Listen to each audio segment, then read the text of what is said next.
I'm saying this more for our younger indigo starseeds, you know, because we do come in encoded differently than the rest of humans. But I want to just do like a reality check for you guys to understand that you're here for a purpose. Absolutely. It is to transmute, transform, to, you know, take action and from different places within yourself, your sovereignty. All this is true. All this is magnificent and is true. But this is the piece that I want to make sure you guys check yourself in, okay? Because you don't know what you don't know. I don't know what I don't know. You don't know what you don't know. Okay? The generations that have come before you know and have a lot more experience and had a lot more time in this plane to observe and watch. Okay? So maybe they're not at the same level of expansion as you are, but there is some very deep wisdom in there that's important for you to ground to. Okay?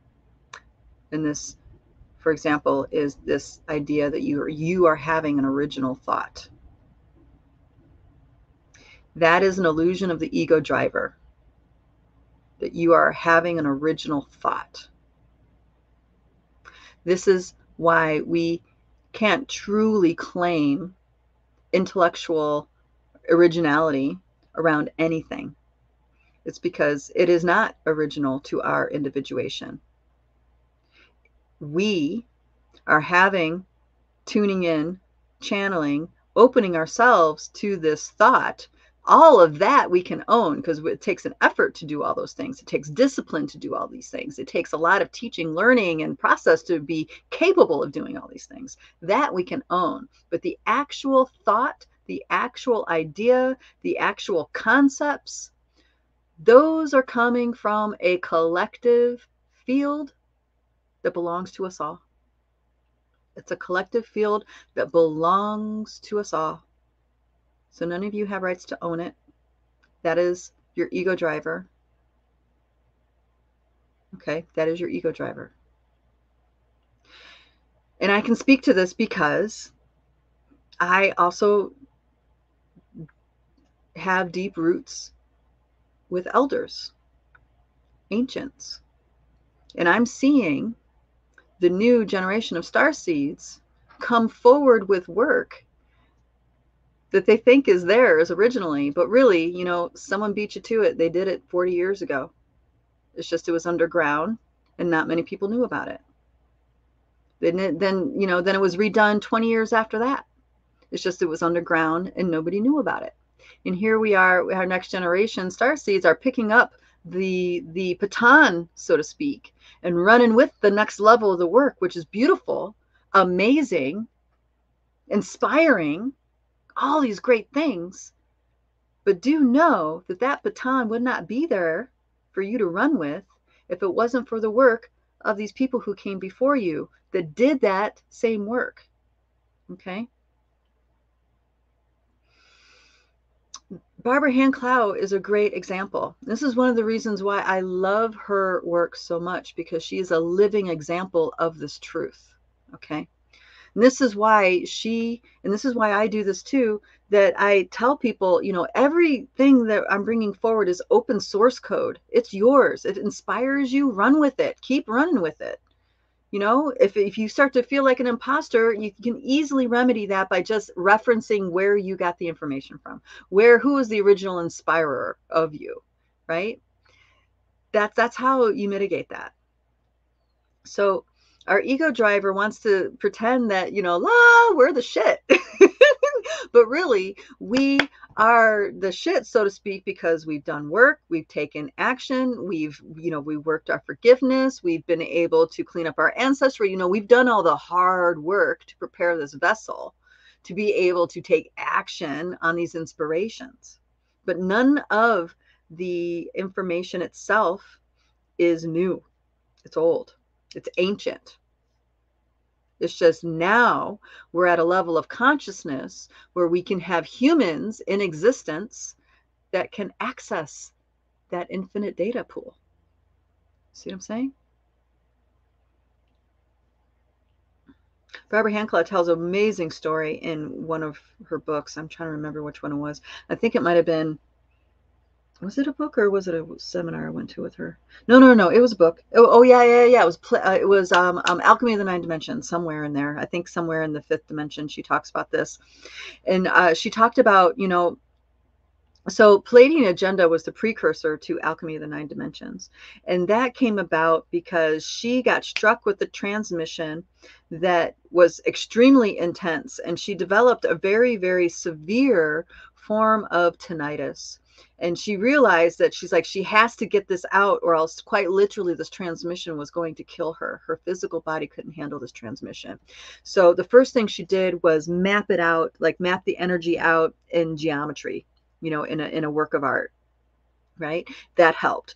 And then she did some regressions. She did a whole series of past life regressions, interdimensional life regressions that helped get more out, that helped remove the blocks even further, till eventually she got to a place where she was able, through research, she was able to pull through this other information and directly channel the consciousness that she was calling Satya, okay, which was actually her own consciousness that simultaneously incarnated in the Pleiades. Okay, this is an important piece.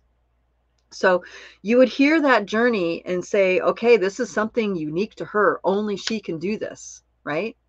But what she shared is that I think several months following her submitting the transcript for for the Palladian Agenda, there were several other manuscripts of same, almost exact kind of content that was submitted. Okay, so her process was very unique to her. It was amazing. It was intense. I mean, it was like, wow, what a journey, right? I mean, she's activated me. She's activated many generations, not just mine, right? She is a major player in the awakening of consciousness arena, for sure. But all of that information was not unique to her. There were several other manuscripts along the same vein that were submitted to the same publishing house. She knows about that because she was the editor at the publishing house, So they came across her desk for approval. You see? So this is really important for us to understand so we can be in right relationship with each other. We need to be in community and supportive inspiration, supportive, connection. Without this piece, this ego driver piece, okay? Because this actually causes a bigger ripple. It starts off subtle, but it causes a bigger ripple than we realize. It causes us to degrade without realizing we're degrading, demean without realizing we're demeaning, project our own stuff onto other people as being inauthentic. Okay, it creates a disturbance in the force. Let's say it like that. It creates a disturbance in the force. This belief that an idea is unique. Ideas do change the world.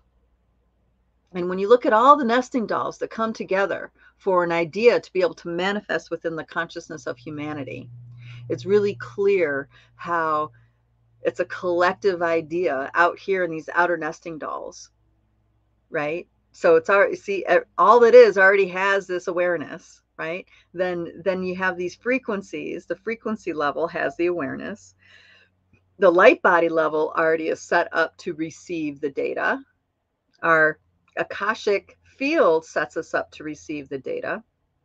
And then our individuation receives the data. So all these other nesting dolls of beingness have this idea long before the human does. These original thoughts come directly out of the void space. It comes out of nothing. And it goes from nothing into something through all these nesting dolls into our awareness. And even when it's in our awareness, it's not manifested yet. It's just in our awareness. Where the work is, and this is where you and I come in, now we do exactly what we need to do to embody that truth, that idea. How do we embody it? By taking action, taking action, taking action. That could be speaking, that could be singing, that can be doing works of art, that could be, there's a whole long list of the ways in which this human biosuit can create. But that idea inspires, right? It inspires action. That is where it is all very unique to you. You are special because you're taking action and you're bringing it forward. Boom, that's it. But the idea itself is not original. It's that you took action. That's what makes the difference. And our embodiment is so important because that is how we change this reality, is what we embody. And this is why, well, I can say this is why all the work that I've done, this is why I'm a very quiet, well, I'm talking here, but in my everyday world, very quiet powerhouse. I am a powerhouse, not because I am, I have that kind, because I'm a this or a that. I'm a powerhouse because I am integrated and embodied. These different levels, my galactic levels, my interdimensional levels, they're in my being, they're embodied. Therefore, the way I clean up energy is very, very different than others. I can hold something, and many people in Light Body have this ability too now. We can just hold something in our awareness, and by the very act of us witnessing it, that unravels it. That happens because we're embodied. Our expanded interdimensional, multidimensional levels is a living, breathing reality within our cells. We're embodied. Okay. So no matter how expanded we are, no matter what our mission is, you can still do your mission and be that work in progress at the same time. Absolutely. Because there are starseeds, indigos here that have big, big, big, big energies that they are working at bringing into their body. It doesn't mean you need to be perfect to do your work to help humanity. No, no, no, no. It's important that you accept yourself where you are and you do the work for humanity, of course, but don't put to the wayside, because it's difficult, your embodiment, because that embodiment is going to make a huge difference further down the line for all of humanity, not just your personal experience. So it's not just for yourself that you do it or don't do it. Not working at embodiment affects everybody, and working on your embodiment affects everybody. So accept where you are, do your best, and that's the best you can do. And that is just perfect.